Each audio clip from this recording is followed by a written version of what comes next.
Hello friends, அனைவருக்கும் வணக்கம். இந்த வீடியோவில் நம்ம என்ன பார்க்க போகிறோம் அப்படின்னா 11வது புத்தகம் பொருளாதாரத்தில் இருக்கக்கூடிய யூனிட் நம்பர் 7 இந்திய பொருளாதாரம் அப்படிங்கிற பாடம் பார்க்கலாம். ரொம்பவே முக்கியமான பாடம். அதே மாதிரி பொருளாதாரம் அப்படின்னா என்ன அப்படின்னு கேட்டோம்னா அதில் இருக்கக்கூடிய பேசிக்கான விஷயங்கள் எல்லாமே இந்த யூனிட்டில் வந்து நமக்கு கவர் ஆகிடும். அதே மாதிரி பாயிண்ட் வந்து பார்த்தோம்னா நமக்கு படிக்கிறதுக்கு ரொம்ப ஆர்வமாக இருக்கும். ஓகேவா? ஏன்னா திருவள்ளுவர் என்ன சொல்லியிருக்காரு, அதேமாதிரி காந்தி என்ன சொல்லியிருக்காங்க, இந்த மாதிரி நிறைய கூற்றுகள்லாம் அந்த பாடத்தில் வந்து அதிகமாகவே இருக்குது. நல்லாயிருக்கும், படிக்கிறதுக்கு ரொம்பவே இன்ட்ரெஸ்டிங்காக இருக்கும். சரி, பார்க்க ஆரம்பிக்கலாம். இலக்கமுறை பொருளாதாரத்தில் இந்தியா ஒரு உலகளாவிய போட்டியாளர் அப்படின்னு சொன்னது யாருன்னா கூகுள் நிறுவனத்தினுடைய சிஇஓ சுந்தர் பிச்சை அவர் வந்து சொல்லியிருக்கார். டிஜிட்டல் பொருளாதாரத்தில் இந்தியா வந்து உலக அளவில் ஒரு போட்டியாளராகவே இருக்குது அப்படின்றத சொல்லியிருக்காரு. அடுத்தது என்னென்னா, இனிமேல் தான் நம்ம கண்டென்ட்டுக்குள்ளே போக போகிறோம். வளர்ச்சி முன்னேற்றம் என்பதன் பொருள் என்ன அப்படின்றது நமக்கு தெரியணும். ஒரு நாட்டில் பொருளாதார வளர்ச்சி என்பது பொதுவாக அந்த நாட்டுடைய வருமானத்தால் அளவிடப்பட்டாலும் அது மொத்த உள்நாட்டு உற்பத்தியாலேயே குறிப்பிடப்படுகிறது அப்படின்றத சொல்லியிருக்காங்க. ஓகேவா? இப்போ உங்கள் ரிலேஷன் யாராச்சும் வராங்க அப்படின்னா நீங்கள் என்ன கேட்பீங்க? எப்படி இருக்கீங்க அப்படின்னு சொல்லிட்டு கேட்பீங்க. அவங்க என்ன சொல்லுவாங்க? நல்லா இருக்கேன் அப்படின்னு சொல்லுவாங்க. நல்லா இருக்கேன்றதை நீங்கள் ஈஸியாக கண்டுபிடிச்சிடலாம். அவங்க முகத்தில் ஒரு சிரிப்பு இருக்கும்.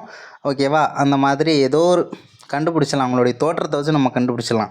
அதுவே ஒரு நாடு நல்லா இருக்குதா அப்படின்னு நம்ம எப்படி கண்டுபிடிக்கிறது அப்படின்னா அந்த நாட்டினுடைய ஜிடிபி எவ்வளவு, அந்த மதிப்பு எவ்வளவுன்றதை வச்சு தான் ஒரு நாடு எந்த அளவு நல்ல செழிப்பான நாடாக இருக்குது, ஒரு பொருளாதாரத்தில் உயர்ந்த நாடாக இருக்குது அப்படின்றதெல்லாம் நம்ம கண்டுபிடிக்க முடியும். ஓகேவா? அதுதான் வந்து ஜிடிபி, மொத்த உள்நாட்டு உற்பத்தி. ஓகேவா?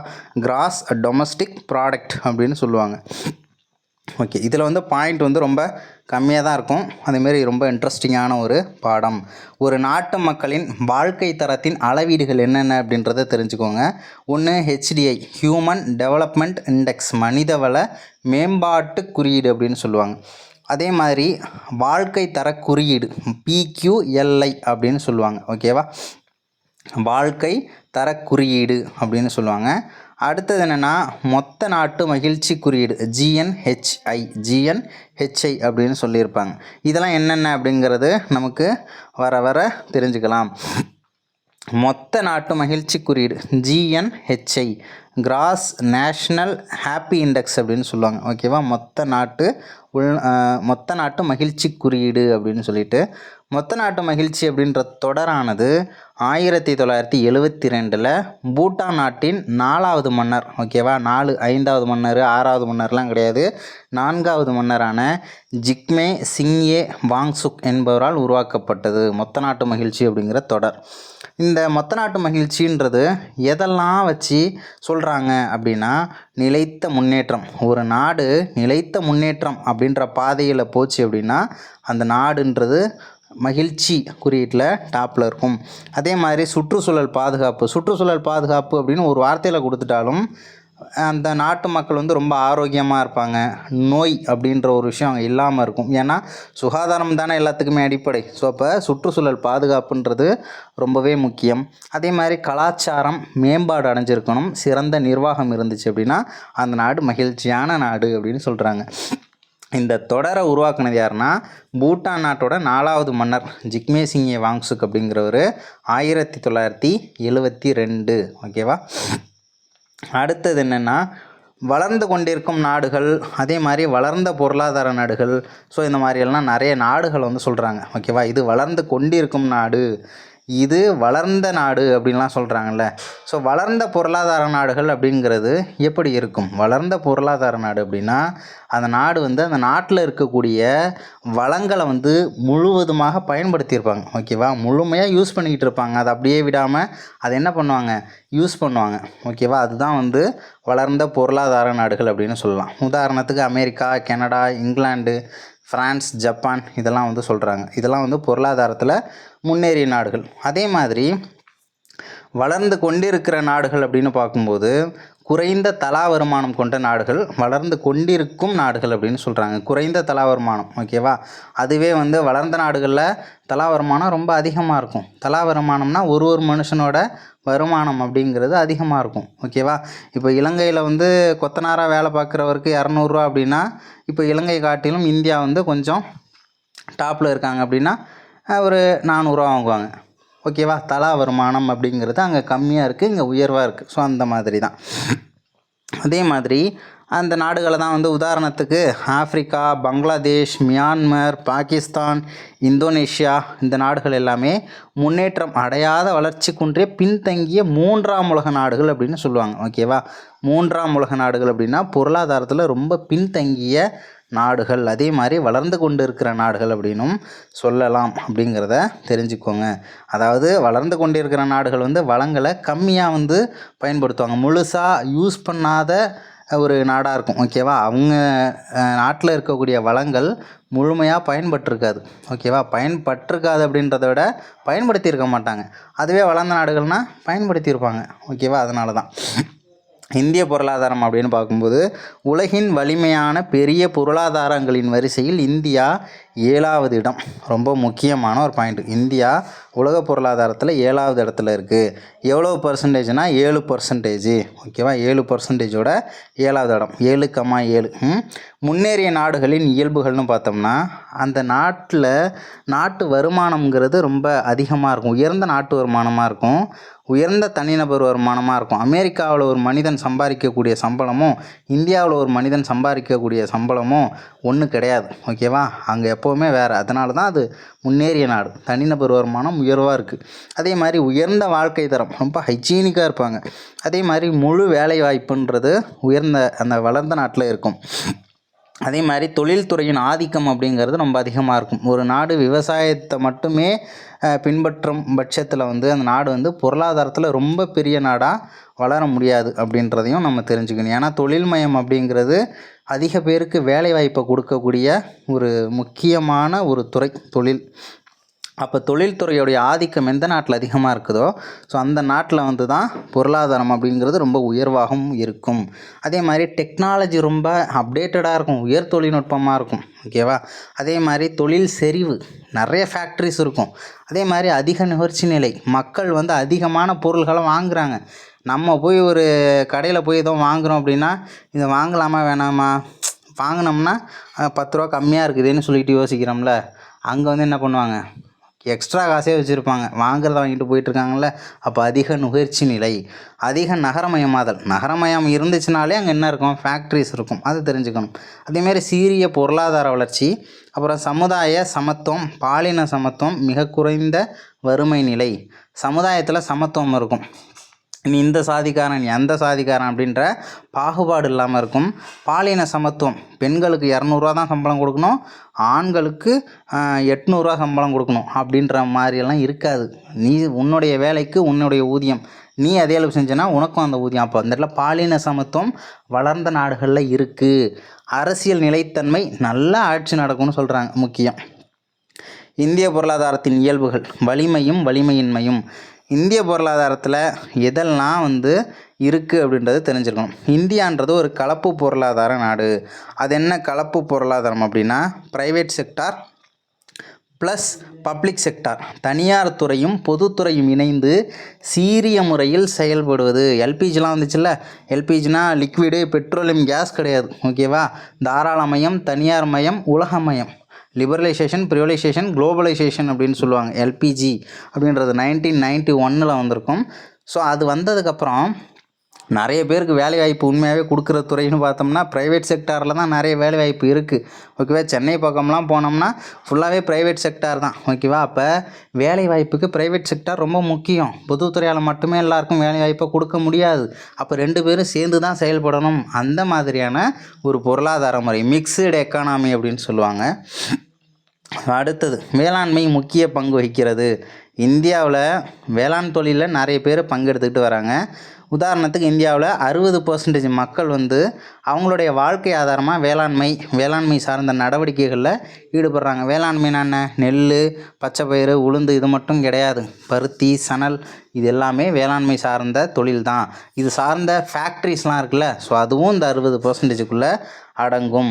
அதே மாதிரி இந்தியாவில் 17% மொத்த உள்நாட்டு உற்பத்தி வேளாண் துறையிலிருந்து கிடைக்கிறது. நம்ம பார்த்துருப்போம், கிராஸ் டொமஸ்டிக் ப்ராடக்டில் ஜிடிபி, இந்தியாவோட ஜிடிபியில் 17% பங்கு யாரோடது அப்படின்னா அக்ரிகல்ச்சர், வேளாண்மை துறை. ஓகேவா? அதையும் நம்ம தெரிந்து கொள்ள வேண்டும். அடுத்தது என்னென்னா வளர்ந்து வரும் பொருளாதாரம். உலக பொருளாதாரத்தில் மொத்த உள்நாட்டு உற்பத்தியில் அதாவது ஜிடிபியில் 7வது இடமா. உலக அளவில் நம்ம 7வது இடத்துல இருக்கோம். எதில் அப்படின்னா ஜிடிபியில். அதே மாதிரி வாங்கும் சக்தி சமநிலை அப்படின்னு சொல்லியிருப்பாங்க. பர்ச்சேசிங் பவர் பேரிட்டி அப்படின்னு சொல்லுவாங்க. வாங்கும் சக்தி சமநிலை அப்படிம்பாங்க, பிபிபி. ஸோ அதில் வந்து 3ஆம் இடத்தையும் பெற்றுள்ளது. கண்டினியூவாக அதில் ட்ரிபிள் அப்படின்னா 3 தானே. ஸோ அதை வந்து ஜஸ்ட் தெரிஞ்சுக்கலாம். வாங்கும் சக்தி சமநிலை, ஓகேவா. நுகர்ச்சி நிலையை பேஸ் பண்ணி வரும். நுகர்வுனா ஒரு பண்டங்கள் வாங்கக்கூடியது. வேகமாக வளரும் பொருளாதாரம். நம்ம நாடும் வளரக்கூடிய ஒரு பொருளாதாரமாக தான் இருக்குது அப்படின்றதையும் சொல்லியிருக்காங்க. மக்கள் தொகையிலலாம் சைனா தான் ஃபஸ்ட்டு இருந்தாங்க. இப்போ என்ன பண்ணியாச்சு, நீ பின்னாடி போ நான் முன்னாடி போகிறேன் அப்படின்னு சொல்லிட்டு நம்ம ஓட்டை கடிச்சிட்டோம். அதேமாதிரி வேகமாக வளரும் பணிகள் துறை. பணிகள் துறை அப்படிங்கிறது சர்வீஸ் செக்டர். பணிகள் துறை மொத்தம் துறையை வந்து 3ஆக பிரிப்பாங்க. ஒன்று முதல் நிலைத்துறை, 2ஆம் நிலைத்துறை, 3ஆம் நிலைத்துறைன்னு சொல்லிட்டு பிரிப்பாங்க. அந்த முதல் நிலைத்துறை அப்படின்றது அக்ரிகல்ச்சருக்கு வந்துடும். 2ஆம் நிலைத்துறை அப்படிங்கிறது ஃபேக்ட்ரிஸ் தொழில்துறைக்கு வந்துடும். 3ஆம் நிலை அப்படிங்கிறது சர்வீஸ் செக்டார் பணிகள் துறை. அந்த பணிகள் துறை வந்து ஓரளவு நல்ல வளர்ச்சி அடையுதுன்றதையும் சொல்லியிருக்காங்க. இந்த தகவல் தொழில்நுட்பம், பிபிஓ, ஸோ இந்த மாதிரியான இது எல்லாமே, இந்த பேங்க்கு, ரயில்வேஸ்லாம் இருக்கு இல்லையா, ஸோ அதெல்லாமே சர்வீஸ் செக்டார் தான். அடுத்தது என்ன கொடுத்துருக்காங்க அப்படின்னா நகரப்பகுதிகளின் விரைவான வளர்ச்சி. பொருளாதார வளர்ச்சிக்கான அறிகுறியின் முக்கியமான ஒரு அறிகுறி எது அப்படின்னா நகரமயமாதல். ஏன் நகரமயமாதல் அப்படின்னு சொல்லியிருக்காங்கன்னா, நகரமயமாக மாறுச்சுனா தான் அங்கே ஃபேக்ட்ரிஸ் வர முடியும். அந்த நகரம் தொழில்மயமாக மாற்ற முடியும். கிராமப்புறத்தில் போயிட்டு நம்ம ஃபேக்ட்ரியை கொண்டு வந்து டிரான்ஸ்போர்ட்டுக்கெலாம் கஷ்டப்பட்டுக்கிட்டு இருக்க முடியாது. நகரமாக மாறுச்சுன்னா அது ஃபேக்ட்ரி வந்துடும் ஆட்டோமேட்டிக்காக, ஓகேவா. ஸோ அதுவும் வந்து முக்கியமானது. நிலையான பேரளவு பொருளாதாரம் என்னென்னா, நடப்பாண்டின் பொருளாதார ஆய்வறிக்கை இந்திய பொருளாதாரத்தை என்ன சொல்லுது அப்படின்னா, நிலைத்த உறுதி வாய்ந்த சிறந்த எதிர்காலம் கொண்ட பேரியல் பொருளாதாரத்திற்கான சொர்க்கம் அப்படின்னு சொல்லுது. அடுத்தது என்னென்னா டேட்டாஸ் வந்து அங்கங்கே தான் இருக்கும். இதெல்லாம் நீங்களே ஜஸ்ட்டு கதை தான், நீங்களே ஒரு கதை புக்கு படிக்கிற மாதிரி படிச்சிடலாம். மக்கள் தொகை பகுப்பு அப்படின்றதெல்லாம் சொல்லியிருக்காங்க. இந்தியாவில் தான் உலக நாடுகளில் பார்த்தோம்னா இந்திய நாட்டில் தான் யங்ஸ்டர்ஸ் ரொம்ப அதிகம். அப்போ மனித வளம் இளைஞர்களால் நிரம்பியுள்ளது எந்த நாட்டில் அப்படின்னா இந்திய நாடு.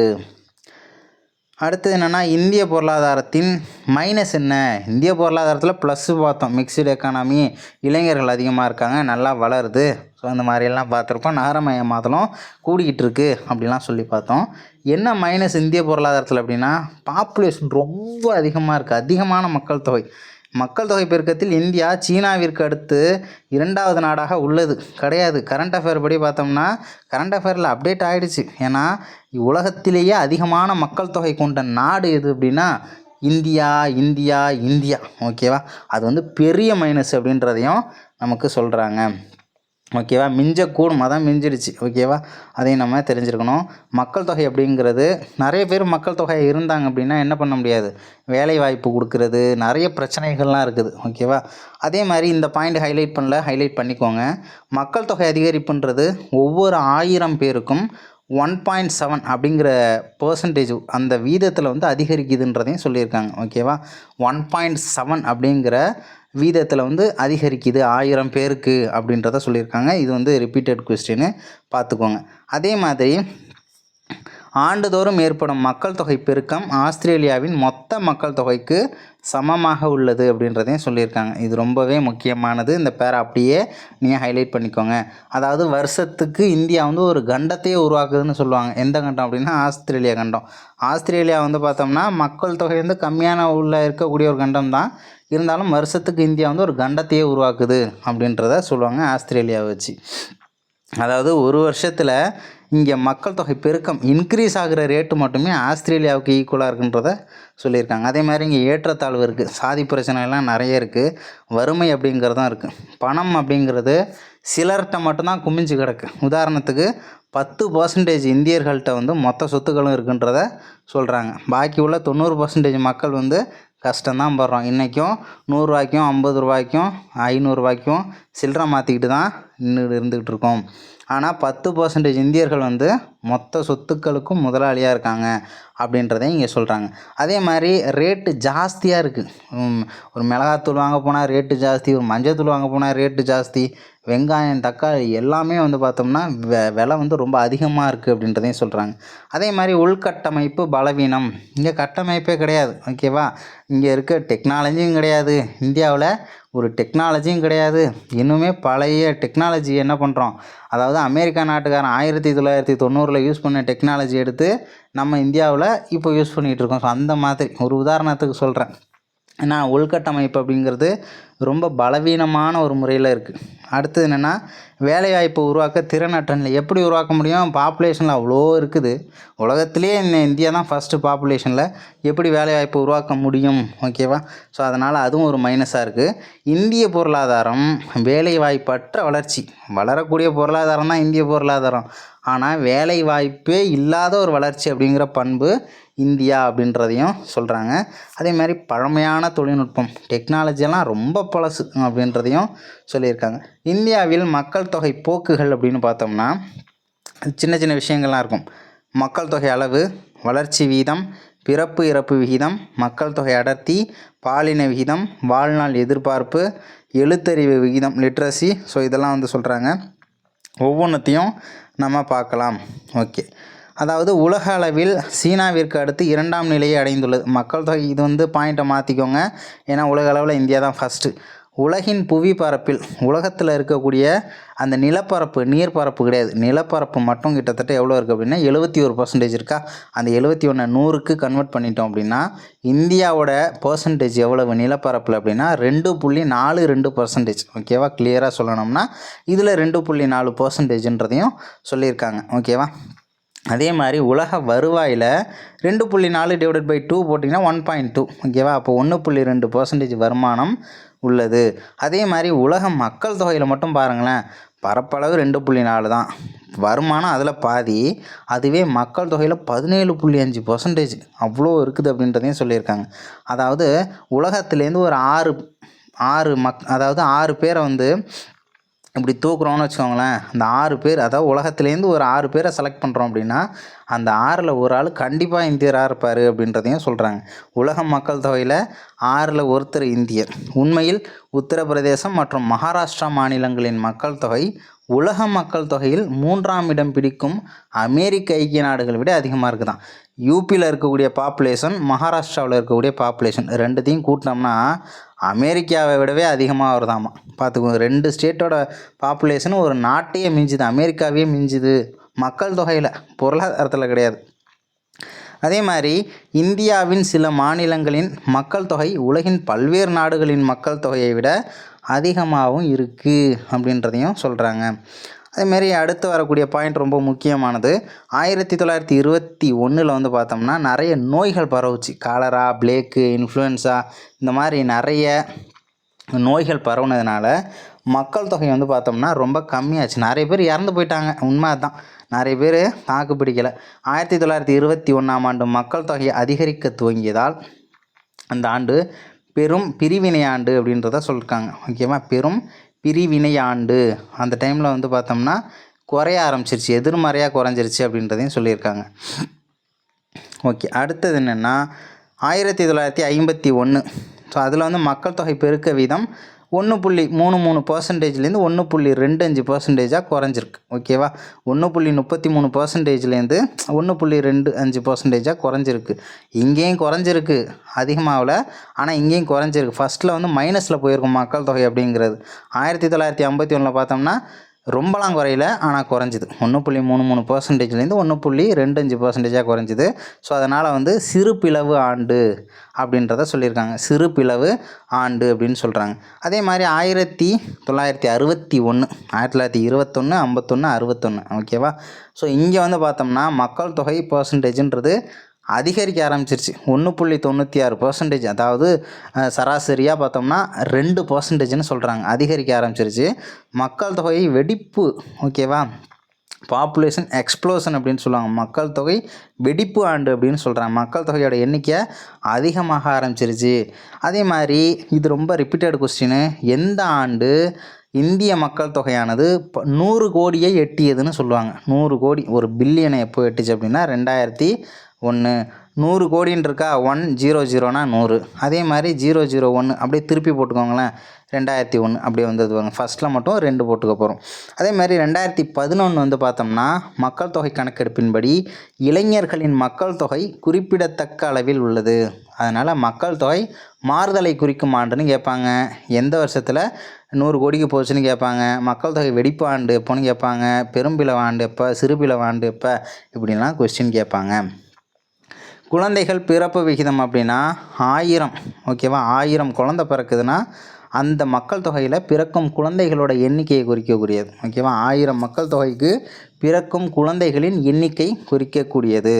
அதே மாதிரி இறப்பு விகிதம் அப்படின்னு பார்க்கும்போது 1000 மக்கள் தொகைக்கு இறப்பவர்களின் எண்ணிக்கை. குழந்தைகள் பிறப்பு விகிதம்னா 1000 மக்கள் இருக்காங்கன்னா அதில் எத்தனை குழந்தை பிறக்குது, 1000 மக்களுக்கு எத்தனை குழந்தை பிறக்குது அப்படின்றது. அதே மாதிரி 1000 மக்கள் தொகைக்கு இறப்பவர்களின் எண்ணிக்கையை குறிக்கக்கூடியது இறப்பு விகிதம் அப்படின்னு சொல்கிறாங்க. ஏன்னா பிறப்பு விகிதத்தில், அதாவது நம்மளை மாதிரி ஆள்லாம் பிறக்க போகிறது கிடையாது, குழந்தை மட்டும்தான் பிறக்கும். ஸோ அதனால் குழந்தைய மட்டும்தான் கணக்கில் வச்சுப்பாங்க, பெரியவர்களை கணக்கில் வச்சுக்கக்கூடாது. இறப்பு விகிதத்தில் இறந்து போகிறது யார், குழந்தையும் இறந்து போகும், பெரியவர்களும் இறந்து போகிறாங்க. அதில் 2 பேருமே வந்துடுவாங்க. ஓகேவா, அடுத்தது என்ன சொல்லியிருக்காங்கன்னா, ஓகே, அடுத்தது பிறப்பு விகிதம் 2011 21.8% குறைஞ்சிது அப்படின்றதையும் சொல்லியிருக்காங்க. கேரளா, இந்த பிறப்பு விகிதம்னு பார்க்கும்போது எந்த மாநிலம் ஃபஸ்ட்டில் இருக்குது, எது கம்மியாக இருக்குது, எது அதிகமாக இருக்குது, தமிழ்நாட்டோடது எவ்வளோ, அதேமாதிரி இந்தியாவோடது எவ்வளோன்றதை நம்ம தெரிஞ்சுக்கணும். கேரளா மிக குறைந்த பிறப்பு விகிதத்தை கொண்டுள்ளது. ஓகேவா, அதேமாரி உத்தரப்பிரதேசம் அதிக அளவு பிறப்பு விகிதத்தையும் கொண்டுள்ளது. ஏன்னா உத்தரப்பிரதேசத்தோட பாப்புலேஷனும் மகாராஷ்டிராவோட பாப்புலேஷனும் அமெரிக்காவோட மக்கள் தொகையை அதிகமாக இருக்குது அப்படின்றத பார்த்தோம்ல, அமெரிக்காவையே தாண்டுதுன்னு சொல்லி பார்த்தோம்ல. அப்போ உத்தரப்பிரதேசம் அதிக அளவு பிறப்பு விகிதம் இருக்கிறதுனால தான் அங்கே மக்கள் தொகை நிறைய குழந்தைங்க பிறக்குது, மக்கள் தொகை அதிகமாக இருக்குது. கேரளாவில் கம்மி. அதேமாரி மேற்கு வங்காளம் மிக குறைந்த இறப்பு விகிதத்தையும் ஒரிசா அதிக இறப்பு விகிதத்தையும் கொண்டுள்ளது. ஓகேவா, மேற்கு வங்காளம் மிக குறைந்த இறப்பு விகிதத்தையும் ஒரிசா வந்து அதிக இறப்பு விகிதத்தையும் கொண்டுள்ளது. அதே மாதிரி மாநிலங்களிடையே 10 ஆண்டுகளில் பீகார் வந்து அதிக மக்கள் தொகை பெருக்கத்தை கொண்டுள்ளது. அதிக மக்கள் தொகை பெருக்கம் அப்படின்னு பார்க்கும்போது பீகார். ஓகேவா, அதேமாரி கேரளா வந்து இதுலேயும் கம்மி தான், மக்கள் தொகையிலையும் கேரளா கம்மி தான், பிறப்பு விகிதத்துலேயும் இவங்க தான் கம்மி.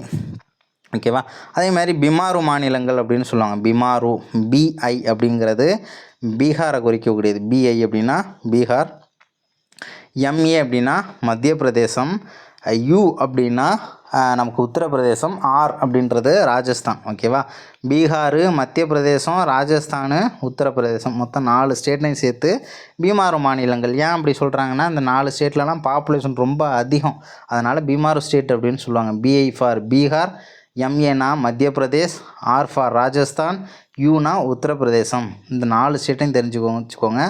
மத்திய பிரதேசங்கிறத மகாராஷ்டிரா அதாவது மாற்றுறதுக்கும் வாய்ப்பு இருக்குது, பார்த்துக்கோங்க. ஏன்னா அங்கேயும் பாப்புலேஷன் அதிகம் தான், ஆனால் பீமாருக்குள்ளே அது வரல. அடுத்தது என்ன அப்படின்னா மக்கள் தொகை அடர்த்தி. மக்கள் தொகை அடர்த்தினா என்னென்னு பார்க்கணும். ஸோ மக்கள் தொகை அடர்த்தி அப்படிங்கிறது, மக்கள் தொகை அடர்த்தி என்பது ஒரு சதுர கிலோமீட்டர் பரப்பளவில் வசிக்கும் மக்களின் எண்ணிக்கையை, ஒன்றும் கிடையாது, ஒரு ஸ்கொயர் ஒன்று வரைஞ்சிக்கோங்க. அந்த ஸ்கொயரோடைய 4 பக்கமும் ஒரு கிலோமீட்டர். அப்போ அந்த சதுர கிலோமீட்டருக்குள்ளே எவ்வளோ பேர் இருக்காங்க அப்படின்னு பார்த்தோம் அப்படின்னா அதுதான் மக்கள் தொகை அடர்த்தி. ஒரு சதுர கிலோமீட்டருக்குள்ளே வாழக்கூடிய மக்களுடைய எண்ணிக்கை, அதாவது நிலப்பரப்புக்கும் மனித எண்ணிக்கைக்கும் உள்ள விகித அளவை குறிக்கிறது. மொத்த நிலப்பரப்பு மாறாமல் இருக்கும்போது அதிகரிக்கும் மக்கள் தொகையானது மக்கள் தொகையின் அடர்த்தியை வந்து அதிகரிக்குது. இந்த ஃபார்முலா தெரிஞ்சே ஆகணும். மக்கள் தொகை அடர்த்தி அப்படிங்கிறது குறிப்பிட்ட நிலப்பரப்பின் மொத்த மக்கள் தொகை எவ்வளோ இருக்காங்களோ அதை மேலே போட்டுக்கணும், அந்த பகுதியுடைய நிலப்பரப்பை நம்ம கீழே வச்சுக்கணும். ஸோ அதுதான் வந்து ஃபார்முலா.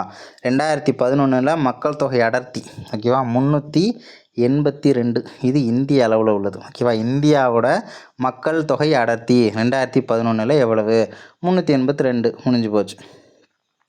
பீகார் வந்து அதிகமான மக்கள் தொகை அடர்த்தி அங்கே இருக்குது பீகாரில். ஓகேவா, அதனால தான் அங்கெல்லாம் வந்து ரொம்ப வறுமை அப்படிங்கிறதெல்லாம் அங்கே அதிகமாக இருக்குது. நிறைய பேர் படிக்காமல் இப்படி தான் இருக்காங்க. படிப்பறிவுலாம் அங்கே ரொம்ப கம்மி. பீகார்லாம் படிப்பறிவுன்றது லாஸ்ட்டில் இருக்குது, அந்த மாதிரி இருக்குது. அதனால் ஏன் அப்படின்னா அங்கே ரொம்ப மக்கள் தொகை அடர்த்தி அங்கே அதிகமாக இருக்குது, அதுதான் காரணம். ஓகேவா. ஒரு சதுர கிலோமீட்டருக்கு 1102 பேர் இருக்காங்களாம் ஒரு சதுர கிலோமீட்டருக்குள்ளே. ஓகேவா. அதுக்கப்புறம் மேற்கு வங்காளம் 880 அப்படின்றதையும் சொல்லியிருக்காங்க. ஒரு சதுர கிலோமீட்டருக்கு 17 பேர் தான் இருக்காங்க. எந்த ஸ்டேட் அப்படின்னா அருணாச்சல பிரதேசம். குறைவான மக்கள் தொகை அடர்த்தி.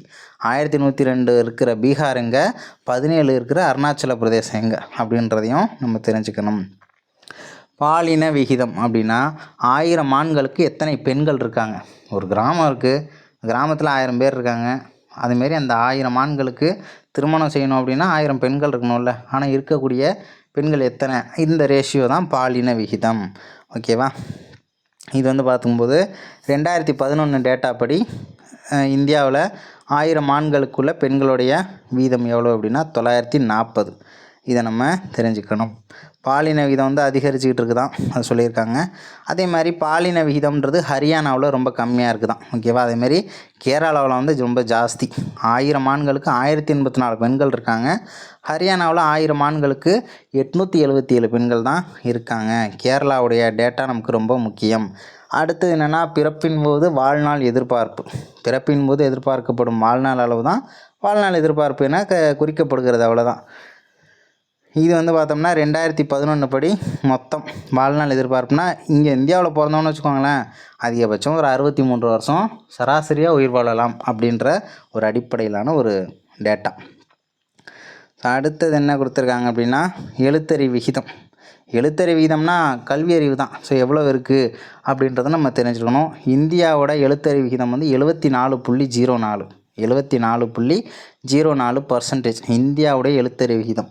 அதே மாதிரி எழுத்தறிவு தினம் எக்ஸ்ட்ரா 2 டேட்டா தெரிஞ்சுக்கோங்க.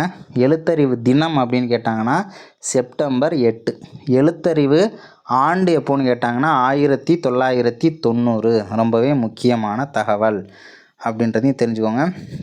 ஸோ எழுத்தறிவு விகிதத்தில் இந்த லிட்ரஸி ரேஷியோவில் யார் ஃபஸ்ட்டில் இருக்கிறதுனா கேரளா தான் இருக்காங்க. ஸோ மிசோரம் வந்து அடுத்தபடி. ஓகேவா. மிசோரம் அடுத்தபடியாக. அதேமாரி கோவா எழுத்தறிவு விகிதம். ஸோ இதெல்லாம் வந்து சொல்லியிருக்காங்க. ரொம்ப கம்மின்னு பார்க்கும்போது பீகார். ஏன் அப்படின்னா அங்கே அடர்த்தி ஜாஸ்தியாக இருக்குது, அப்போ கல்வி அறிவை கொடுக்க முடியல. ஓகேவா. அதுதான் காரணம், குறைவாக உள்ளது. இயற்கை வளங்கள் அப்படின்னு பார்க்கும்போது புதுப்பிக்கத்தக்கது, புதுப்பிக்க இயலாதது. நமக்கு தெரியும் ரினியூவபிள், நான் ரினியூவபிள் அப்படின்னு சொல்லிட்டு. வனவிலங்குகள், காடுகள், காற்று, கடல் வளம், நீர் மின்னாற்றல், உயிரின தொகுதி, காற்றாலை மின் உற்பத்தி, இதெல்லாம் புதுப்பிக்க முடியும். உதாரணத்துக்கு என்ன, ஒரு மரம், ஒரு காடு ஃபுல்லாக எரிஞ்சு போச்சு. ஓகேவா. ஏதோ காடு ஃபுல்லாக எரிஞ்சு போச்சு, இல்லை அழிஞ்சு போச்சு. நம்ம அந்த இடத்த என்ன பண்ண முடியும், திரும்ப பாதுகாப்பு, அந்த மாதிரி விதைகள், இந்த மாதிரி விஷயங்கள், உள்ளீடுகள் நிறைய கொண்டு வந்து நம்ம திரும்ப அந்த காட்டை உருவாக்க முடியும், புதுப்பிக்க முடியும். வனவிலங்குகளை உருவாக்க முடியும். காற்று. ஓகேவா. இந்த ஏன் இப்போ 2 வீலரில் போகிறாங்க, நிறைய புகை வருது, காற்று மாசுபடுது. 2 வீலர் சிஸ்டத்தையே மாற்றிட்டோம் அப்படின்னா புதுப்பிக்க முடியும் தானே, காற்றையும் நம்ம புதுப்பிக்க முடியும். இந்த மாதிரி தான்.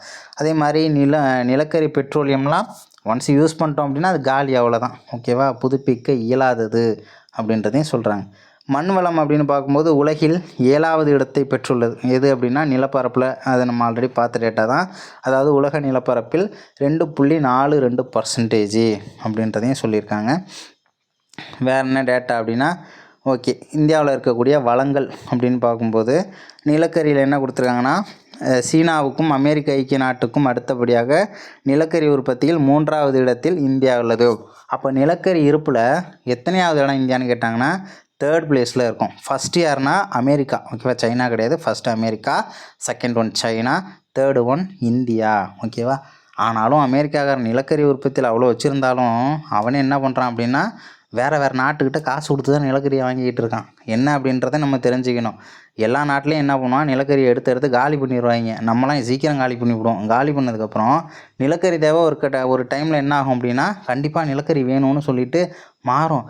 அந்த டைமில் அமெரிக்காக்காரன் என்ன பண்ணுவான், அவனுடைய வளங்களை யூஸ் பண்ணி அந்த நிலக்கரியெல்லாம் எடுப்பான். அப்போ அவன் என்ன ரேட்டை ஃபிக்ஸ் பண்ணுறானோ அதுதான். அதனால தான் அமெரிக்கா வந்து ஏன் அந்தளவுக்கு ஊழல்லாம் இல்லாமல் ஒரு டாப் மோஸ்ட்டில் இருக்கக்கூடிய ஒரு கண்ட்ரியாக இருக்காங்கன்னா இதுதான் ரீசன். எல்லாத்தையுமே பிற்காலத்துக்கு என்ன நடக்குன்றதையும் யோசிப்பாங்க. ஓகே. அதுக்கப்புறம் அலுமினியத்தாது பாக்சைட் அப்படின்றது அலுமினியம் தயாரிக்க பயன்படும் முக்கியமான தாது. எங்கே இருக்குன்றதெல்லாம் அந்தளவுக்கு வேண்டாம். இருந்தாலும் அலுமினியத்துக்கு தேவையான முக்கியமானது பாக்சைட். மைக்கா அப்படின்னு பார்க்கும்போது வெப்பத்தை தடுக்கும் ஒரு கனிமம், அரிதில் மின்கடத்தி. ஓகேவா, மின்கடத்தி பொருளாக இருக்குது. ஸோ அதுமாரி மைக்கா தாள் உற்பத்தியில் இந்தியா வந்து முதல் இடம் அப்படின்றத தெரிஞ்சுக்கணும். அதனால தான் அந்த இன்சுலேட்டரெலாம் யூஸ் பண்ணுறாங்க. ஓகேவா, எலக்ட்ரிசிட்டி ஃபீல்டில் வந்து பார்த்தோம்னா இன்சுலேட்டர் அப்படின்னு சொல்லிட்டு யூஸ் பண்ணுறாங்க. அடுத்தது சுத்திகரிக்கப்படாத எண்ணெய். இதெல்லாம் ஜஸ்ட்டு கதை தான்.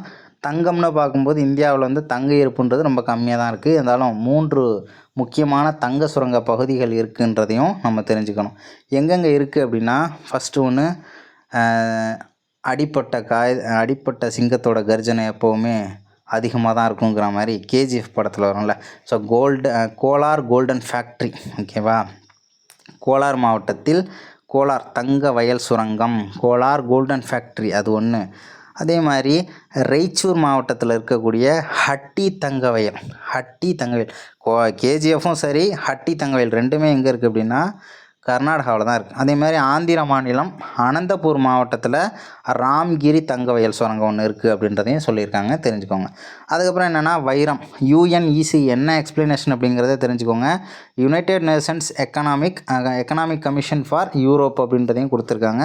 நாடு முழுவதிலும், அதாவது இந்திய நாடு முழுவதிலும் 4,582,000 காரட் வைரங்கள் வந்து கிடைக்கிது. எங்கெங்கே கிடைக்கிது அப்படின்னா மத்திய பிரதேசத்தின் பன்னா அப்படின்ற பகுதியிலையும், ஆந்திர பிரதேசத்தில் கர்னூல் மாவட்டம் ராமல்லகோட்டா போன்ற இடங்களிலும் கிருஷ்ணா நதி படுகையெல்லாம் கிடைக்கிது அப்படின்றதையும் சொல்லியிருக்காங்க.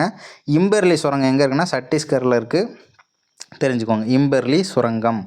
ஓகே, அடுத்த டேட்டா என்ன அப்படின்னா கட்டமைப்பு வசதிகள். இதெல்லாம் ஃபுல்லாகவே கதை தான். போக்குவரத்தில் என்ன கொடுத்துருக்காங்க, சாலை போக்குவரத்தில் 30 லட்சம் கிலோமீட்டர் நீளம் கொண்ட சாலைகளால் உலகத்தின் மிகப்பெரிய சாலை போக்குவரத்து கொண்ட நாடு எது அப்படின்னா இந்தியா.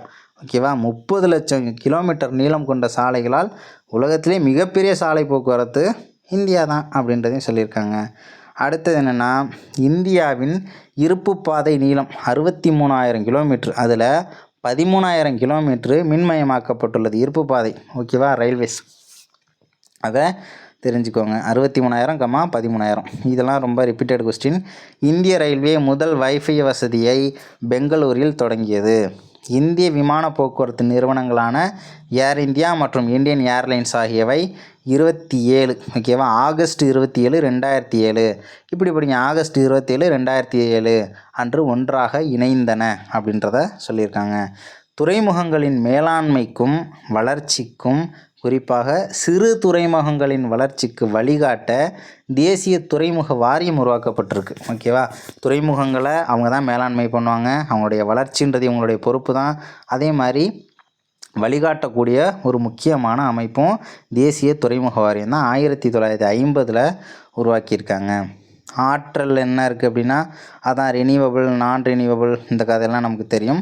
சமூக கட்டமைப்பில் மனித வளங்களை மேம்படுத்துவதும் பொருளாதார வளர்ச்சிக்கு மறைமுகமாக துணை செய்வதுமான அமைப்புகளை சமூக கட்டமைப்புகள் என்கிறோம் அப்படின்றத சொல்லியிருக்காங்க. கல்வின்னு பார்க்கும்போது இதில் பாயிண்ட் இருக்குது. இந்தியாவில் கல்வி அப்படின்னா குருகுலம் இருந்துச்சு, அது நமக்கு தெரியும். அதே மாதிரி பொருளாதாரம் வளர என்ன ஆயிடுச்சு அப்படின்னா நம்மளும் கொஞ்சம் அப்டேட் ஆனோம். இப்போ வந்து எந்த மினிஸ்ட்ரி கண்ட்ரோலில் வருது அப்படின்னா மனிதவள மேம்பாட்டுத்துறை அமைச்சகமாக நம் நாட்டின் கல்விக் கொள்கைகளையும் திட்டங்களையும் வகுத்து நடைமுறை செய்து வருகிறது அப்படின்றத கொடுத்துருக்காங்க. மனிதவள மேம்பாட்டுத்துறை அமைச்சகம். அதே மாதிரி இந்திய கல்வி முறை அப்படிங்கிறது, கல்விங்கிறது இப்போ பொதுப்பட்டியலில் இருக்குது நமக்கு தெரியும். 1976 வரைக்கும் அது மாநில பட்டியலில் இருந்துச்சு. ஓகேவா, அதுக்கப்புறம் மத்திய மாநில அரசுகளின் கூட்டு பொறுப்பில் வந்துச்சு அப்படின்னா பொதுப்பட்டியலில் வச்சுருக்காங்க. ஓகேவா, அதாவது இந்திய கல்வி முறை எத்தனை நிலைகளை கொண்டுள்ளதுன்னு அவ்வளோ டைம் கேட்டாங்க. 6 நிலைகள். என்னென்ன அப்படின்னா ஸ்கூல், ஃபஸ்ட்டு வந்து எல்கேஜி யூகேஜின்னு போகிறோம், குழந்தை கல்வி, அதுக்கப்புறம் 1, 2 தொடக்க கல்வி, அதுக்கப்புறம் இடைநிலை கல்வி போகிறோம், அதுக்கப்புறம் மேல்நிலை கல்வின்னு போகிறோம், அதுக்கப்புறம் யூஜி பண்ணுறோம், அதுக்கப்புறம் பிஜி. ஓகேவா, மொத்தம் 6 ஸ்டேஜ். அதாவது 10+2+3 அப்படின்ற மெத்தட் இருந்துச்சு, இப்போது மாறிடுச்சு. பல்கலைக்கழக மானியக் குழு யூஜிசி அப்படின்னு சொல்லுவாங்க. பல்கலைக்கழக மானியக் குழு 1948 போட்டிருப்பாங்க. ஓகேவா? அந்த சட்டத்தின்படி பல்கலைக்கழகங்களின் தரம் வந்து அளவிடப்படுது அப்படின்றதையும் சொல்லியிருக்காங்க.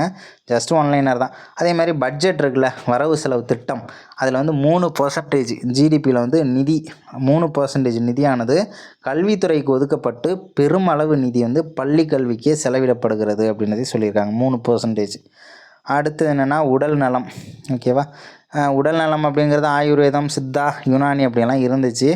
யாருடைய கண்ட்ரோலில் இருக்குன்னு கேட்பாங்க. இப்போதைக்கு உடல் நலம் அப்படின்றது யாருடைய கண்ட்ரோலில் இருக்குது அப்படின்னா ஆயுஷ். ஓகேவா? அதாவது ஆயுஷ் அப்படிங்கிற ஒரு அமைச்சகம். இந்தியாவில் உடல்நலப் பணிகள் மத்திய நலத்துறை அமைச்சகத்தின் கீழ் வருகின்றன அப்படின்றதையும் சொல்லியிருக்காங்க. வேறு என்னென்ன அப்படின்னா திருவள்ளுவர் என்ன சொல்லியிருக்காரு, இந்திய பொருளாதாரம் என்ன அப்படின்றத, ஒரு பொருளாதாரம் எப்படி இருக்கணுங்கிறத அவர் சொல்லியிருப்பார். ஓகேவா? நம்ம என்னென்னலாம் இவர் சொன்னதை ஃபாலோ பண்ணுறோம், எதெல்லாம் ஃபாலோ பண்ணலை அப்படின்றதும் இதில் தெரிஞ்சு போயிடும். திருவள்ளுவர் மழையை வாழ்வின் பெரும் ஆதாரமாக கருதினார். ஏன் அப்படின்னா பொருளாதாரத்தோட அடிப்படையே மழை தான். நீர் இல்லாமல் என்ன செய்ய முடியும்? ஒன்றுமே செய்ய முடியாது. விவசாயமாக இருந்தாலும் சரி, தொழிலாக இருந்தாலும் சரி, என்ன செய்யணுன்னாலும் நீர் அப்படிங்கிறது முக்கியம். அப்போ மழையை வாழ்வின் பெரும் ஆதாரமாகவும் பொருளாதாரத்தின் அடிப்படை அப்படின்னும் சொல்லி மழையை தான் சொல்லியிருப்பார். அதே மாதிரி திருவள்ளுவர் வேளாண்மையை அடிப்படை பொருளாதார நடவடிக்கை என்கிறார். வேளாண்மை அப்படிங்கிறது தான் முக்கியமான ஒரு பொருளாதார நடவடிக்கை அப்படின்னு சொல்லியிருக்காரு. உலகத்தின் அச்சாணியாக வேளாண்மை இருக்கிறது அப்படின்றதையும் சொல்லியிருக்காரு. அதனால தான் அந்த திருக்குறள்லாம் வந்து வந்திருக்கும். நமக்கு எக்ஸாமுக்கு அது வேண்டாம். பொது செலவு அப்படின்னு பார்க்கும்போது திருவள்ளுவர் சம நிதிநிலை அறிக்கையை பரிந்துரை செய்கிறாராம். ஒரு நாடு அதன் செலவுகளை கட்டுக்குள் வைத்திருந்தால் அதன் வருமானம் குறைவாக இருந்தாலும் பாதகமே இல்லை. ஓகேவா? நான் சம்பாதிக்கிறது 100 சம்பாதிக்கிறேன், செலவு பண்ணுறது கடன் வாங்கி 150 செலவு பண்ண அப்படின்னா விளங்குவியாடா அப்படின்ற மாதிரி இருக்கும்ல. அதே மாதிரி தான் நீ 100 சம்பாதிச்சாலும் 10 செலவு பண்ணிட்டு 90 வச்சுருந்தேன்னா நீ எவ்வளோ செலவு பண்ணாலும் உனக்கு வருமானம் கம்மியாக இருந்தாலுமே உனக்கு அது பிரச்சனை கிடையாது. ஏன்னா உன்கிட்ட 90 அதிகபட்சம் ஒரு 70 செலவு பண்ணிவிட்டு பேலன்ஸ் 30 சேமித்து வச்சுருந்தாலும் அது உனக்கு சேவிங்ஸ் தான், உனக்கு பாதகம் கிடையாது. அதுவே 100 சம்பாதிக்கிறதுக்கு இன்னொரு 10 அடுத்தவன்ட்ட கடன் வாங்கி செலவு பண்ணோம்னா ஓகேவா? அந்த மாதிரி இருக்கக்கூடாதுன்றதை சொல்லியிருக்காரு. அதுமாரி நிதிநிலை கொள்கை வகுக்கும் போது செய்ய வேண்டியதாக என்னென்னலாம் சொல்கிறாரு. பட்ஜெட் போடும்போது இதெல்லாம் யோசிச்சு பாருங்கப்பாங்கிறார். எப்போதும் உபரி நிதிநிலை இருக்கட்டும், சில நேரங்களில் சம நிதிநிலை இருக்கலாம், ஆனால் ஒருபோதும் பற்றாக்குறை நிதிநிலை மட்டும் இருக்கவே கூடாது அப்படின்னு சொல்கிறார். எப்போவுமே கொஞ்சம் கையில் காசு வச்சுக்கோ. ஓகேவா? அதாவது நாளைக்கு ஒரு 10 செலவு, உனக்கு டெய்லியுமே 10 நீ செலவு பண்ணுற அப்படின்னா டெய்லியும் வந்து உன் கையில் 10 இருக்கிற மாதிரி இருக்கும். அடுத்தவன்கிட்ட கையேங்குற மாதிரி வச்சிடாத. பற்றாக்குறை இல்லை அப்படிங்கிற ஒரு கண்டிஷனுக்கு போயிடாத. ஓகேவா? அப்படியே 10 வந்து நீ 12 வச்சுருந்தாலும் ஓகே தான். ஆனால் 10 கம்மியாக வந்து பற்றாக்குறையாக வச்சுக்காத அப்படின்றத சொல்லியிருக்காரு. சரியாக கூட வச்சுக்கோ. 10 தேவை இருக்குன்னா 10 கூட இருக்கலாம், 12 இல்லைனாலும் 10 கூட இருக்கலாம். ஆனால் வெறும் 2 வச்சுக்கிட்டு கடன் வாங்காத, பற்றாக்குறையாக இருக்காத அப்படின்றத சொல்கிறாரு. அவர் வந்து பார்த்தோம்னா 3 இனங்களுக்கு பொது செலவை வந்து வகுத்து சொல்கிறாரு. பாதுகாப்பு, பொதுப்பணிகள், சமூக பணிகள். இதுக்கெல்லாம் செலவு பண்ணுங்கள். ஒரு நாட்டோட பொருளாதாரத்தை, பணத்தை இதுக்கு செலவு பண்ணுங்கள். நாட்டோட பாதுகாப்புக்கு செலவு பண்ணுங்கள், பொதுப்பணிகள் மக்களுக்காக செலவு பண்ணுங்கள், சமூக பணிகளுக்காக செலவு பண்ணுங்கள் அப்படின்லாம் சொல்லியிருக்காரு. வெளிநாட்டு உதவி பெறுதலை திருவள்ளுவர் ஆதரிக்கவே இல்லை. உங்ககிட்ட இருக்கிறத வச்சு நாட்டை ரன் பண்ண, அடுத்த நாட்டுக்கிட்ட கடன்லாம் வாங்காத. வெளிநாட்டுக்கிட்ட நீ கடன் வாங்கினேன்னா உன் நாடு ஒரு நாடே கிடையாதுன்னு அப்படின்னு சொல்கிறார். யாருன்னா திருவள்ளுவர். வெளி உதவி கோரும் நாடுகள் நாடுகளே அல்ல அப்படின்றத சொல்கிறாரு. ஸோ அடுத்தது என்ன சொல்லியிருக்காரு, இன்னும் நிறைய சொல்லியிருப்பார். ஓகேவா? அதேமாரி செல்வம் வந்து வாழ்வதற்கான வழியே அன்றி அதுவே இலக்கு கிடையாது அப்படின்றதையும் திருவள்ளுவர் சொல்லியிருக்காரு. செல்வத்தை பதுக்கி வைப்பது பயனற்று போகும் என்கிறார். அவரை பொறுத்தவரையில் தொழில்தான் உண்மையான செல்வம், மேலும் உழைப்பு தான் மிக பெரும் வளம் அப்படின்றதையும் திருவள்ளுவர் சொல்கிறார். நலம் பேணும் அரசு. திருவள்ளுவர் நலம் பேணும் அரசு எது என்பதை குறித்து விளக்கியுள்ளார். ஒரு நலம் பேணும் அரசில் எதெல்லாம் இருக்காது அப்படின்னா வறுமை இருக்காது, எழுத்தறிவின்மை இருக்காது, எல்லோரும் நல்லா படிச்சிருப்பாங்க, நோய்கள் இருக்காது. அப்படி இருந்துச்சுன்னா தான் அது ஒரு நல்ல அரசு அப்படின்றத சொல்கிறாரு. அதுமாரி காந்தியடிகள் என்னென்னலாம் சொல்லியிருக்காருன்னா, காந்தியடிகள்னாலே அஹிம்சை நன்னெறி தான். அதாவது ஒரு தேசத்தின் அல்லது ஒரு தனியாரின் தார்மீக ஒழுக்க நெறிகளை காயப்படுத்தினால் அந்த பொருளாதார நடவடிக்கை இழுக்கானது. மேலும் அது பாவமானது அப்படின்னு சொல்கிறார். இன்னொரு வாசகம் சொல்லியிருக்காரு, தார்மீக மதிப்புகளை புறம் தள்ளும் பொருளாதாரம் உண்மையற்றது அப்படின்றதையும் சொல்கிறார். இவருடைய இயல்புகள் என்னென்னலாம் சொல்லியிருப்பாருன்னா, கிராம குடியரசு, ஓகேவா, கிராமங்கள் தான் இந்தியாவோட முதுகெலும்புனே சொல்லியிருப்பார்ல. அப்போ காந்தியடிகள் கிராமங்களில் தான் இந்தியா வாழ்வதாக கருதினார். அதே மாதிரி இவருக்கு மெஷின்ஸ்லாம் பிடிக்காது. ஒரு நாடு வந்து வேளாண்மை மட்டும்தான் இருக்கணும், கிராமப்புறங்களில் இருக்கணும், இந்தியாவே கிராமங்களில் தான் வாழுது அப்படின்னு மட்டும்தான் அடிப்படையாக சொல்லியிருப்பார். இவருக்கு டெக்னாலஜி பிடிக்காது, ஓகேவா. அதே மாதிரி சிட்டி நகரமயமாதல் அப்படிங்கிறது சுத்தமாக பிடிக்காது, ஓகேவா. அர்பனைசேஷன் அப்படின்றதே அவருக்கு பிடிக்காத ஒரு விஷயம், ஓகேவா. அதாவது அதிக அளவில் இயந்திரங்களை பயன்படுத்துதல், நகரமயமாதல், தொழில்மயமாதல் ஆகியவற்றை எதிர்த்தார். காந்தியடிகள் வந்து இயந்திரங்கள் வந்து மிகப்பெரிய பாவம் அப்படின்னு சொல்கிறார். இயந்திரங்கள் வந்து பெரிய பாவம் அப்படிங்கிறாரு. அதே மாதிரி இயந்திரங்களின் தீமைகள் குறித்து விளக்க புத்தகங்கள் எழுதப்பட வேண்டும், அவற்றின் தீமைகள் மக்களுக்கு உணர்த்தப்பட வேண்டும். இயந்திரங்கள் வரமல்ல, மாறாக நமக்கு சாபம் என்று நாம் உணர வேண்டும். இயந்திரத்தின் தீமைகளை நாம் பார்க்க வேண்டும், அவை நம் இணக்கமான வாழ்வை முடிவுக்கே கொண்டு வந்துடும் அப்படின்றத சொல்கிறார். தொழில்மயம் அப்படின்னா, தொழில்மயங்கிறது மனித இனத்தோட பெரிய சாபக்கேடு அப்படின்றார், ஓகேவா. அது வந்து என்ன சொல்கிறாருன்னா சாபங்கிறாரு, ஓகேவா. இது தொழில்மயங்கிறது பெரிய சாபக்கேடு அப்படிங்கிறாரு. அதுவே மெஷின்ஸ் வந்து பெரிய பாவம் அப்படின்னு சொல்கிறார், ஓகேவா. ஆனால் இவர் சொன்ன மாதிரியெல்லாம் வந்து நம்ம நாடு இன்னைய கண்டிஷனுக்கெலாம் இருந்துச்சுன்னு வச்சுக்கோங்களேன், ரொம்ப ஆல்ரெடி வேலைவாய்ப்பு இல்லாமல் மக்கள் தொகை அதிகமாகி ரொம்ப கஷ்டத்தில் போயிட்டுருக்கு. நம்ம வெறும் மிஷினு டெக்னாலஜி நகரமயம்லாம் இல்லாமல் இருந்தோம்னு வச்சுக்கோங்க, இந்தியாவோட பொருளாதாரம் அதோ கதி தான், ஓகேவா. மெஷின்ஸுங்கிறதெல்லாம் இருக்கணும், டெக்னாலஜி நகரமயம் எல்லாமே இருக்கணும். ஏன்னா அவர் சொல்கிற மாதிரி இருந்துச்சு அப்படின்னா வேளாண்மைங்கிறது நம்ம ஒரு 80 வயசு வரைக்கும் வாழலான்னு வச்சுக்கோங்க, ஓகேவா. ஆனால் என்ன பண்ணுறது, ஒரு முன்னேற்றம் அப்படிங்கிறதே இருக்காது, ஓகேவா. நம்ம நாட்டை ரன் பண்ண முடியாது, பாப்புலேஷன் அதிகமாகிடுது. அப்போ என்ன பண்ண முடியும், வேலைவாய்ப்பை கொடுத்தாகணும், ஏதோ கொஞ்சம் செய்யணும், ஓகேவா. 80 வயசு தேவையில்ல, ஒரு 60 வயசு போதுமே அப்படின்ற நிலைமைக்கு நம்ம வந்துட்டோம். அடுத்தது கிராம சர்வோதயா. உண்மையான இந்தியா வாழ்வது நகரங்களிலோ புறநகரங்களிலோ இல்லை, கிராமங்களில் தான் அப்படின்னு சொல்லியிருப்பார். ஸோ மனித உழைப்பு என்பதே உடல் உழைப்பு அப்படின்றத காந்தி சொல்லியிருக்காரு. வேறு என்னென்னலாம் வருது அப்படின்னா, பிரம்மச்சரியம், மக்கள் தொகையை கட்டுப்படுத்துங்க, சுய கட்டுப்பாடு ரொம்ப முக்கியம், ஓகேவா. சுய கட்டுப்பாடு இருக்கணும், பிரம்மச்சரியா கூட போய் தொலை அப்படின்னு சொல்கிறார். பிரம்மச்சரியம் அப்படி இல்லைன்னா சுய கட்டுப்பாடுங்கிறது முக்கியம் அப்படின்னு காந்தி சொல்லியிருக்கார். அதே மாதிரி மது நமக்கு எந்த விதத்திலும் துணை செய்யாது, மாறாக நோய் தான் தருது. காந்தியடிகள் அதனால தான் இந்த ஒத்துழையாமை இயக்கத்தில் கள்ளுக்கடை போராட்டம்லாம் பெரியார் பண்ணிடுவார் தெரியுமா, எல்லாம் காந்தியோட ஆர்டர் தான். இந்தியா குடிகாரர்களின் நாடாக இருப்பதை விட ஏழைகளின் நாடாக இருந்துட்டு போயிடலாம், ஓகேவா. இந்தியா வந்து பணக்கார நாடாக இருந்தாலும் இந்தியாவில் இருக்கிறவங்க குடிகாரன் அப்படின்னு சொல்கிறது பெருமை கிடையாது. இந்தியா ஏழை நாடாக இருந்தாலும் எவனும் குடிகாரன் இல்லை அப்படின்னு சொல்கிறது தான் பெருமை இருக்குது தான் காந்தி சொல்கிறாரு, ஓகேவா. அதுக்கப்புறம் நேரு, புதிய இந்தியாவை கட்டமைத்த முதன்மை சிற்பிகளுள் ஒருவர் நேரு. அதுமாரி ஃபஸ்ட்டு பிரதமர் 1964 வந்து இறந்து போயிருப்பார், அது நமக்கு தெரிஞ்சிருக்கும். இவருடைய முக்கியமான கூற்றுகள் மட்டும் நம்ம பார்க்கலாம். மதச்சார்பின்மை இந்தியாவிற்கு நேரு தந்த மிகப்பெரிய பங்களிப்பு. மதச்சார்பின்மை அதாவது இந்த கான்ஸ்டியூஷனில் வந்து பார்த்தோம்னா நிறைய இவருடைய மூலமாக தான் நிறைய முக்கியமான விஷயங்கள்லாம் வந்து அறிமுகம் செய்யப்பட்டிருக்கும். அதில் மதச்சார்பின்மை அப்படின்ற ஒன்று மிகப்பெரிய பங்களிப்பு இவருடைய தான். அதே மாதிரி பொருளாதார திட்டமிடுதலை இந்தியாவில் அறிமுகப்படுத்தினது அப்படின்ற பெருமை வந்து ஜவஹர்லால் நேருவையே சாரும் அப்படின்றதையும் சொல்லியிருக்காங்க, ஓகேவா. இன்னொருத்தரும் இருக்கார், அவர் வந்து விஸ்வேஸ்வரையா, ஓகேவா. இவரும் வந்து திட்டமிடுதல் அப்படிங்கிறத இங்கே இந்தியாவில் அறிமுகப்படுத்தின பெருமை வந்து இவருக்கு தான்.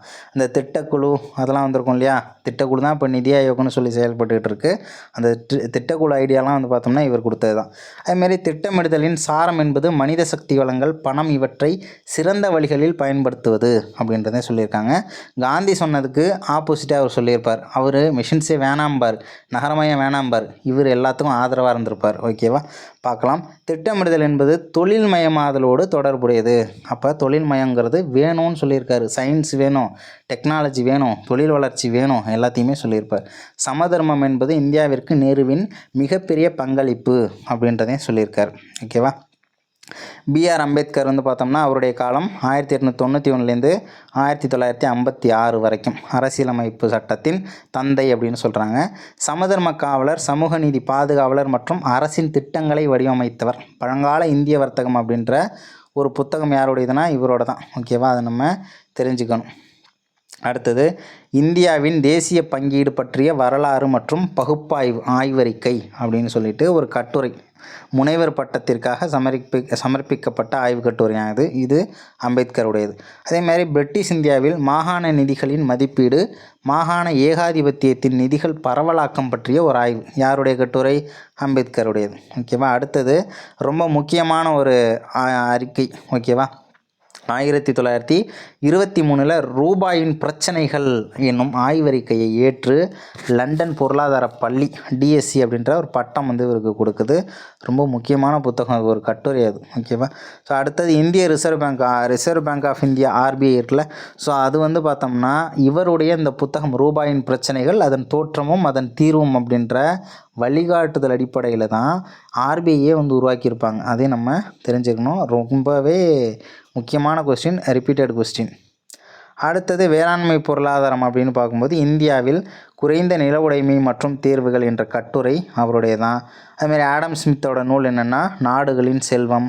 ஸோ இதெல்லாம் தெரிஞ்சுக்கோங்க. சமூக நீதி பொருளாதாரம், சமூக முன்னேற்றத்திற்கு சாதி வந்து மிகப்பெரிய தடையாக இருக்குதுன்னு அம்பேத்கர் வந்து நம்பியிருக்கிறதா சொல்கிறாங்க. அதனால தான் நிறைய இயக்கங்கள்லாம் செஞ்சுருப்பார். மகத் சத்தியாகிரகத்துலேருந்து எல்லாமே. ஜேசி குமரப்பா வந்து பார்த்தோம்னா ஜோசப் செல்லதுரை குமரப்பான்னு சொல்லுவாங்க.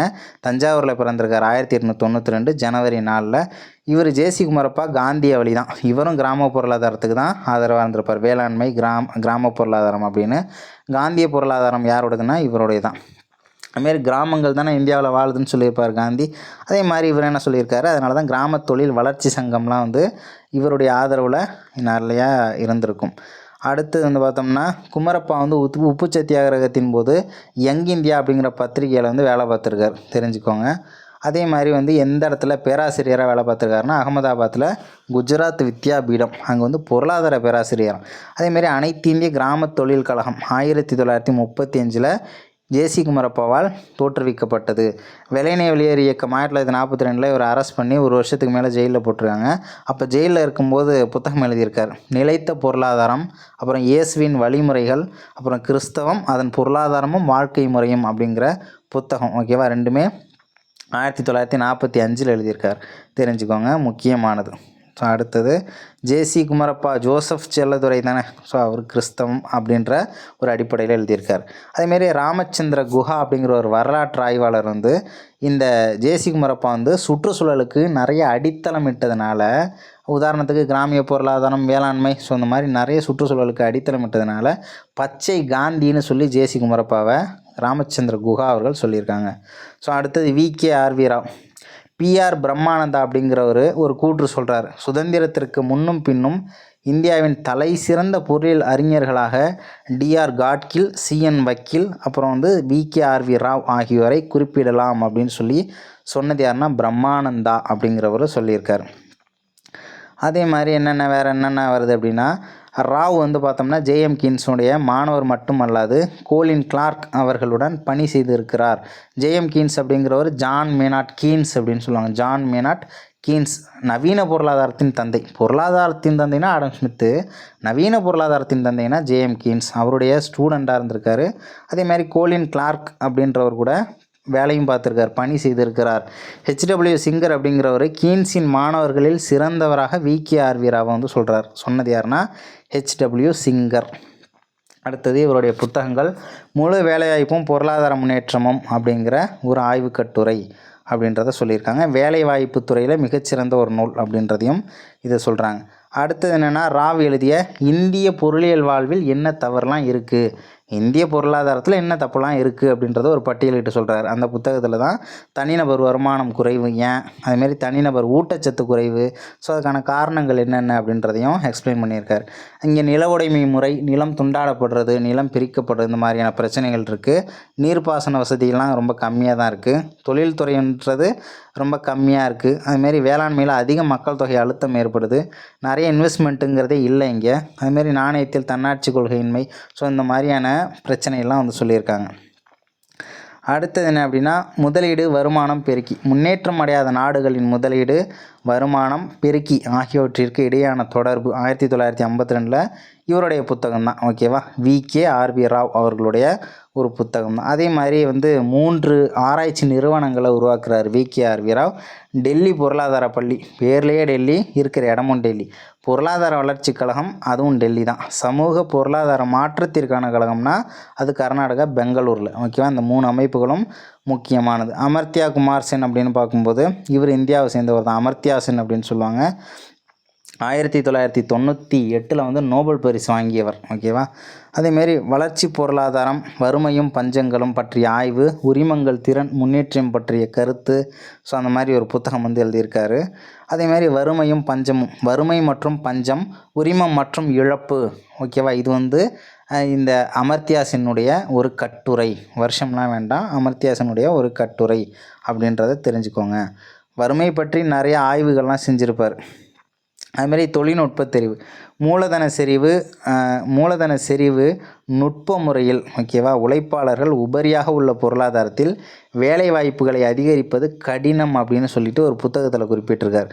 மூலதன செறிவு நுட்ப முறையில் உழைப்பாளர்கள் உபரியாக உள்ள பொருளாதாரத்தில், இங்கே உழைப்பாளர்கள் உபரி நிறைய ஆள் இருக்காங்க, உழைக்கிறதுக்கு ஆள் இருக்காங்க, ஆனால் வேலைங்கிறது இல்லை. அந்த இடத்துல நம்ம வேலை வாய்ப்பு உருவாக்கி தரதே வந்து நமக்கு ஒரு கஷ்டமான வேலை அப்படின்னு சொல்லிட்டு ஒரு புத்தகத்தில் சொல்லியிருக்காரு. தொழில்நுட்ப தெரிவு அப்படிங்கிற புத்தகத்தில் சொல்லியிருக்காரு. ஸோ அவ்வளோதான் இந்த யூனிட். நம்ம என்னென்ன ஹைலைட் பண்ணியிருக்கோமோ ஸோ அந்த ஏரியா மட்டும் நீங்கள் தெரிஞ்சுக்கோங்க. ரொம்பவே முக்கியமான பாடம். கன்ஃபார்ம் கொஸ்டின் அப்படிங்கிறது இந்த பாடத்தில் தாராளமாக சொல்லலாம். ஓகேவா, ஸோ அடுத்த யூனிட்டில் சந்திக்கலாம். தேங்க்யூ.